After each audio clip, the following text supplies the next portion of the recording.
अशोक तुलसीयान जी। जय गुरु। परम पूज्य गुरुदेव, आपके चरणों में कोटि कोटि प्रणाम। गुरुदेव, दुर्गा सप्तशती में लिखा है कि जो माँ दुर्गा जी को अपना सर्वस्व अर्पण कर दे उसको तो शरणागति मिलती है। माँ ने जितनी समझ, जितनी सामर्थ्य, जितनी शक्ति दी, मैंने अपना सर्वस्व अर्पण कर दिया। महाराज जी, कुछ तो कारण है कि इतना होने पर भी पूर्ण शरणागति नहीं हो रही। कृपया मेरे मन की इस दुविधा को। अभी आपने समर्पण किया, आपको याद है इसलिए आपने समर्पण नहीं किया। ये अहम स्मृति है ना, अहंकार विमूढ़ आत्मा करता हमिति मन्यते। मैंने ऐसा किया, क्या समर्पण किया? कुछ नहीं। आपको याद कहाँ है? जब आपको याद ना हो इस बात का कि मेरा कुछ है तो माँ का है, तो आपका क्या बनना है?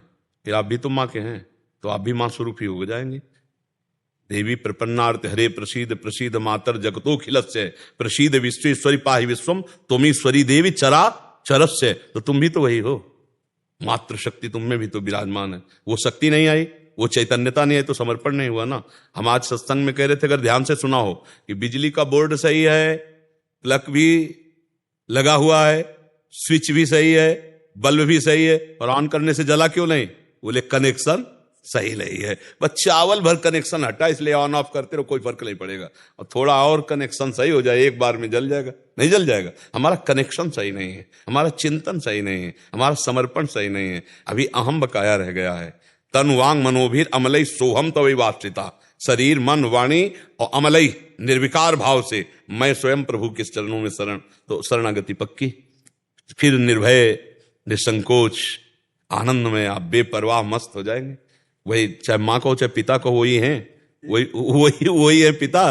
तुम्हें माता च पिता तुम्हें, तुम्हें बंधुश्च सखा तुम्हें, तुम्हें विद्या द्रवणंग तुम्हें। वही हरि माँ बने हैं, वही माँ हरि बनी है, कोई अंतर नहीं। वही कृष्ण काली है, वही काली ही कृष्ण है, कोई और एक ही तत्व है, दूसरा तो है नहीं। तो जब हम उसकी शरण में हो जाएंगे तो हमारे अंदर ये सब लक्षण जागृत हो जाएंगे। अभी हमारा समर्पण, हमारा चिंतन कहीं न कहीं विपरीत है। उसको आपको ढूंढना पड़ेगा, उसको आपको ढूंढना पड़ेगा। गुरुदेव की कृपा के बिना ये नहीं है प्रभु जी। हाँ, तो आप नाम जप करो, उसी नाम में आपको दिखाई देने लगेगा आपसे क्या त्रुटि हो रही। हाँ, आप नाम जप करो, जो आपको प्रिय लग रहा हो, जो आप जप रहे हो, और एकाकार जपो। जैसे मान लो माँ, हम कह रहे मान लो माँ, तो हमारे सामने माँ लिखा है, और माँ, और उसी के बीच में आ जाएगी जो गलती आपकी है, जो आपकी त्रुटि है, वो साधक के सामने आ जाती कि बार बार जलन होगा और ये होगा, ये गलती है, कैसे छूटे, बस जान लेना वो गलती आ जाएगी। पूरा का पूरा अंतःकरण की छानबीन भजन के समय होती है। जब हम एकाग्रता पूर्वक भजन करते तो हमारी सबसे ज्यादा जितनी गंदगी होती जो, वही सामने आती, वही हमारे सामने आने लगे। एकदम ऐसा ही होता, क्योंकि अपने लोग चल रहे हैं, अपने लोग कोई प्रवचन थोड़ी कर रहे हैं, उसी मार्ग में चल रहे हैं, तो उसको देखा है, और उसी कमियों को हम क्रमशः दूर करते हैं। धीरे धीरे एक एक बात पकड़ी, आज ये छोड़ा, फिर ये छोड़ा, फिर ये छोड़ा, और धीरे धीरे निरपेक्ष होते चले जा रहे हैं। नया संस्कार न बनने पावे, पुराने संस्कार निकल रहे हैं, और भजन हमारा एक तार चलेगा, तब ये पकड़ आएगी। ऐसे मनोरंजन वाला भजन नहीं काम करता है, इसमें काम करता है एक तार भजन। तन्मयता पूर्वक देख भी रहे हैं, वही सुन रहे हैं, वही हम अंदर से जप रहे हैं। फिर उस समय सारी कमियां आ जाएंगी। आप में जो जो कमी है वो उस समय दिखाई देने लगेगी। ये कमी है, ये कमी है, ये कमी है। बस उन कमियों को अपने दिमाग में नोट करो और धीरे धीरे हटाओ, तो आप शरण में माँ के होते चले जाओगे। माँ को पुत्रो जायते क्वचिदपि कुमाता न भवति। उन्होंने तो प्यार ही किया है। हमारी तरफ से जो कमी है उसको हम माँ के ज्ञान बल से, बुद्धि बल से दूर करते हैं, और माँ के करुणा में चरणों का आश्रय लेकर के माँ स्वरूप हो जाते हैं। चिद चिद लक्षणम, चेतन अचेतन वही तत्व है, उसी में लीन हो गए, तब हो गया। माँ में इतना चिंतन करे कि अपना स्वरूप माँमय हो जाए, तभी माना जाएगा कि आप माँ के पूर्ण शरणागत हो गए। नहीं, हाँ, ये ढांचा केवल है, अंदर मंदिर में माँ ही बैठी है। माँ ने इतना तो ज्ञान करा भी दिया है, अनुभव में नहीं आया। बस अनुभव बिना ज्ञान। जैसे मान लो हम कहा कि खीर बनाने की पूरी प्रक्रिया पता है, पर कभी बना के नहीं खाया, तो अधूरा है ना प्रक्रिया।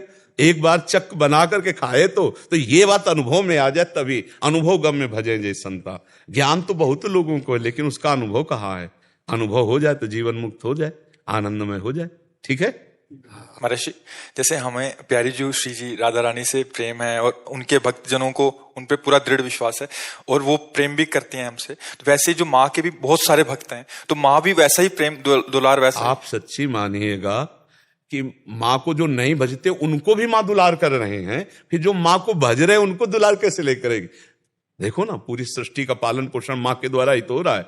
आद्या शक्ति त्रिगुणमयी माया माँ भगवती अम्बा ही तो पूरे जगत का पालन पोषण कर रही है। हरि की शक्ति से तो सब हो रहा है। तो शक्ति स्वरूपा यही तो है माँ, यही तो जगदम्बा है। तो हमें लगता है यदि हम प्यार से भजन करेंगे तो निश्चित यही सब हैं। आपसे सच्ची कहते हैं, आप सीता कहो, राधा कहो, दुर्गा कहो, काली कहो, अम्बा कहो, वो महाशक्ति है। वही सब परम तत्व है। 10-20 तत्व नहीं है, एक ही है। लीला में अलग अलग लीला है। कहीं मां का शांत रूप है, गौरी शांत रूप, कहीं विकराल चामुंडा भद्रकाली विकराल, कहीं विकराल कहीं शांत, उन्हीं के सब रूप है। हम अगर प्यार से मां को भजेंगे तो भगवत प्राप्ति भी हो जाएगी, ब्रह्म बोध भी हो जाएगा, जो चाहोगे वो हो जाएगा।